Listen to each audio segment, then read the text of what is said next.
cool site here. This is Soda Dam. This is along the Jemez River. Off to my left is the Valles Caldera. Off to the right, we're dropping off into the Jemez Springs and down into the basin, if you want to call it as such, out towards the direction of Albuquerque, right? So, what a cool little place here. Behind me, let's just talk about the obvious here, right, that I'm standing on behind me. You can see these layers of travertine, progressive layers of travertine, which is calcium carbonate, limestone, functionally. That's been precipitating for goodness knows, I don't know how long, but I'm standing on a place that seems to be actively precipitating right now. And here we got a little rivulet coming out on this travertine dam, and it's hot. Not like burn your hand hot, but it's a hot spring, probably about 85 degrees Fahrenheit. You can see algae growing on it. The algae, see that crust right there? And in fact, if we get a close-up of this is kind of gross, but also kind of cool. You can see the crust is algal, but can you see the floating polygons? Those floating polygons are precipitating calcite right now, which is actually what's forming this travertine dam actively. So what we know, without knowing much about this site, what I can tell you is that this is carbon dioxide charged.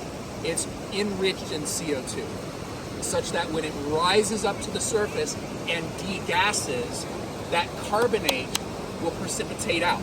Why? Okay, here's what I think, and again, I'm no New Mexico geology expert at all, but let's put some pieces together.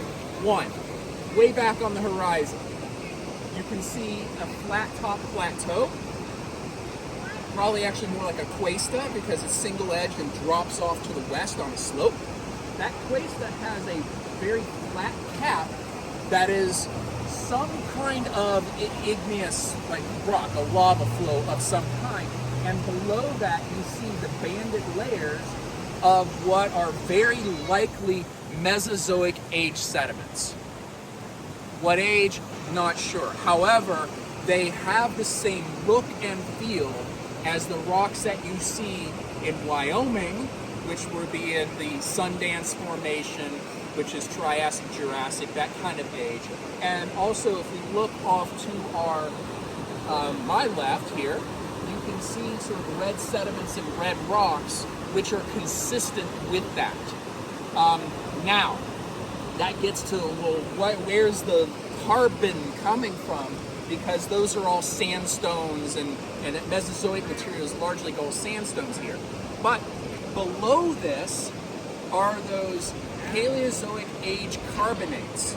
So think like the Madison limestone if you're in Wyoming or up in South Dakota, or the Deseret limestone if you're in Utah, right?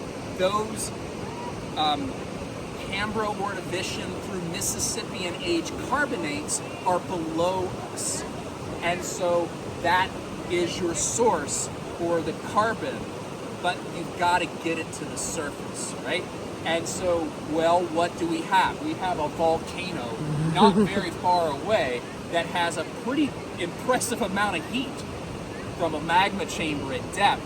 That is then interacting with the waters, and those waters are dissolving some of that carbonate and bringing in some of the volcanic gases themselves, and it's heating the water and rising up through the intervening rocks and emerging here at the surface. Very much, this reminds me a lot of a place called Coulter's Hell, which is on the east side of Yellowstone near the town of Cody, where you had old geysers that precipitated out on the east flank of the Yellowstone uplift, and we're on sort of the southwest flank of the uplift created by the Valles Caldera.